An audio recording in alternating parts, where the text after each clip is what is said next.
Hello everyone, welcome to EduTab. In this session, we will be discussing the most important MCQs with respect to IFSCA Act. We have been doing this in previous few sessions, and in this session, we will be discussing a few more. We are discussing this topic because it is part of Phase 2 Paper 2 of IFSCA Grade A examination, and there are certain topics, as we know, in this paper that are going to trouble you, and the MCQs with respect to those topics are something that we will be discussing through these sessions. So here we have the topics IFSCA Act, Gift City, Gift IFSC, IFSCA and Global Financial Centers. So we'll be discussing MCQs with respect to these, and in this session the Act is something that is from where the MCQs have been made. Here you have the first question: who among the following has the powers of general superintendence and direction in respect of administrative matters with respect to the IFSCA, right? So the administrative matters, the general superintendence with respect to that is something that is the mandate of which of these? Member nominated by the Reserve Bank of India, member nominated by SEBI, member nominated by central government, or is it the chairperson of IFSCA, or is it the high level committee formed by the members of IFSCA, right? So is there any committee that is going to take care of the general superintendence and the activities with respect to the IFSCA and that are carried out by it? Is it the member of RBI, is it the member of SEBI or central government? So we have in section 5 that there are certain members who are to be nominated by these bodies. Okay, so is it these members or is it the chairman? So the question is really clear, and you might be able to guess the answer also, that in general the superintendence with respect to the activities should be the mandate of the chairperson itself. Okay, it is not any of these members, because obviously they are members and not the chairperson. It is not with respect to the high level, it is not that of the high level committee also. There is no such a high level committee defined, right? So D is the right answer here, and we have the provisions with respect to that in section 10 of the IFSCA Act. Okay, so IFSCA Act section 10 talks about the general superintendence. The powers with respect to that are given to the chairperson. Okay, administrative powers of chairperson. Right, moving on. Here we have the second question: which among the following sections of the IFSCA Act provide for the provisions with respect to officers and employees of the authority? So the authority has the power to appoint officers and employees, and one of those, you are going to be one of those, and this provision is part of the Act, and it is part of the Act in which of these sections? That is the question asked here. Okay, so section 1, is it section 5, 10, 11 or 23, right? So slightly confusing. You should be knowing what these sections actually mean. Section 1, as we know, it talks about the title, short title and all, right? Section 5, just now we have discussed, it talks about the composition of the authority. Section 10 talks about the administrative powers of the chairperson. Yes, section 11 is something that talks about the powers that IFSCA has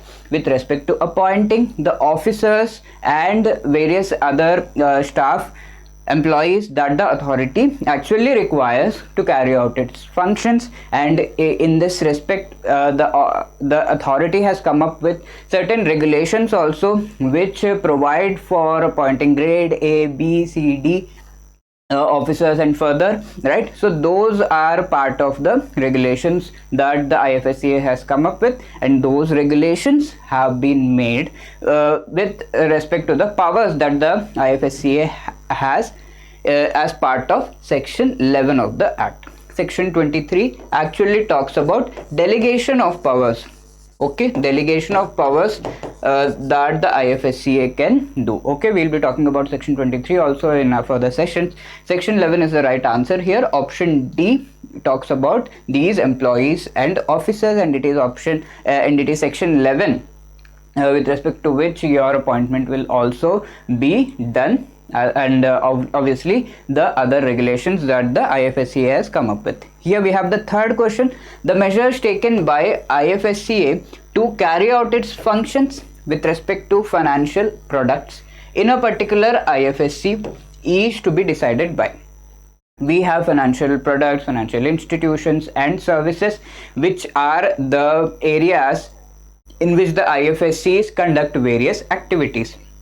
So the measures that are to be taken with respect to the financial products, who is going to decide that? Measures taken by the IFSCA, who is going to decide, and or what instrument is going to decide? Is it the rules of the central government? Is it the regulation of the authority? Decision of the chairperson of the authority as the authority deems fit, or rules of state government? Okay, so obviously we can eliminate this thing here. As we know, state government does not have much powers and these are not part of the act.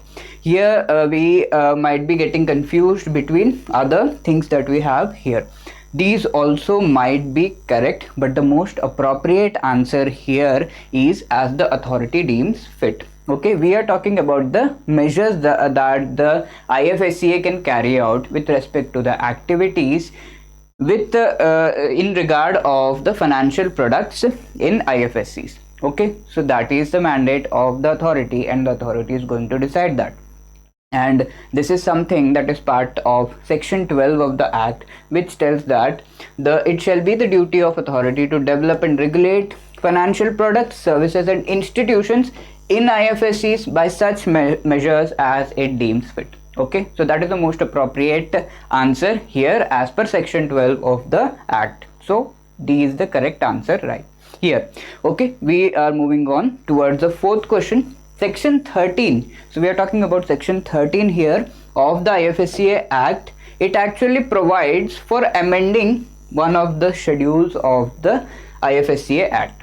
Okay, so section 13 talks about amending which of the schedules of IFSCA Act, right? Yes, straight away you can eliminate three options, right? Because the IFSCA Act has only two schedules, and here schedule 3, 4 and 5 is not correct, and we need to know what is given in these schedules also. Although you may not you are not required to go so deep into these schedules. Of course, schedule 1 is something that you can remember, that you will have to remember obviously what are the things that are given there. Schedule 2 you are not required to go too deep.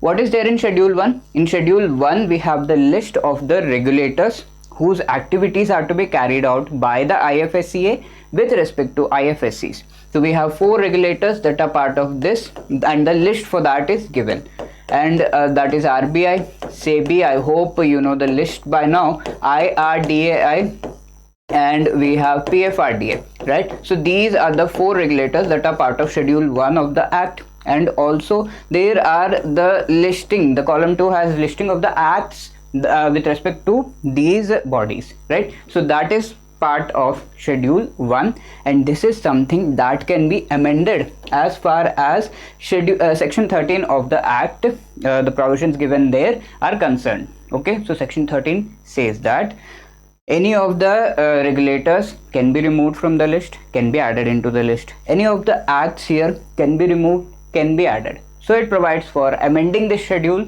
and that is something that is given in section 13 of the act. So A is the right answer here. Let me tell you, schedule 2 actually consists of the various amendments that have been carried out in these acts. Okay, what are the acts that are part of schedule 1? The amendments carried out with respect to that are given in schedule 2. We should know what is the content in these schedules, and yes, schedule 1 is something that you need to remember, right? So here the correct answer is A, and section 13 actually has broad provisions with respect to amending the same, right?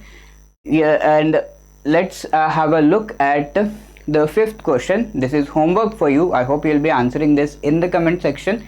Which among the following statement is or are correct is what is asked with respect to grants given by the central government. So central government gives certain grants to the authority, and these grants that are given, that the provisions with respect to that are part of the IFSCA Act.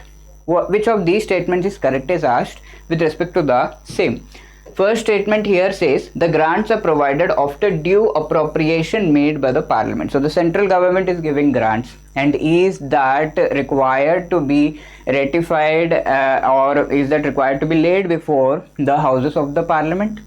That is the first thing. Second, we have the appropriation of grants is done as per a suitable law of the state government with the IFSC is established. Okay, the state government has come up with certain laws, and with respect to that law are these grants given, right? So you can straight away think of eliminating things here. The sum of money provided as per the IFSCA Act is decided by the central government. How much grant the central government is going to give, that is decided by the central government itself, is the third statement. I guess you can very easily guess the answer here. Please do let me know in the comment section, right? Also, we have come up with this ultimate test series which has amazing MCQs that can help you with each and every component, and you can prepare for them. After preparing them, you can attempt these MCQs, and with that you will get really good confidence over your subject and the grasp of it. Here we have a phase 1 paper 1. Each and every component is very duly covered as part of these MCQs and the course, right? Phase 1 paper 2, phase 2 paper 1, and phase 2 paper 2 also. We also have full length mock tests of phase 1 and phase 2. 10 full length mock tests of each phase are something that are part of this specific ultimate test series, right? If you want to avail this, you can click on the link given in the description, and if you have any other queries, you can feel free and call us on 8146207241, or you can drop a mail at hello@edutab.co.in. Please do let us know, are these sessions helping you, by commenting in the comment section, or you can also drop a mail at hello@edutab.co.in. Thank you so much, friends. All the best.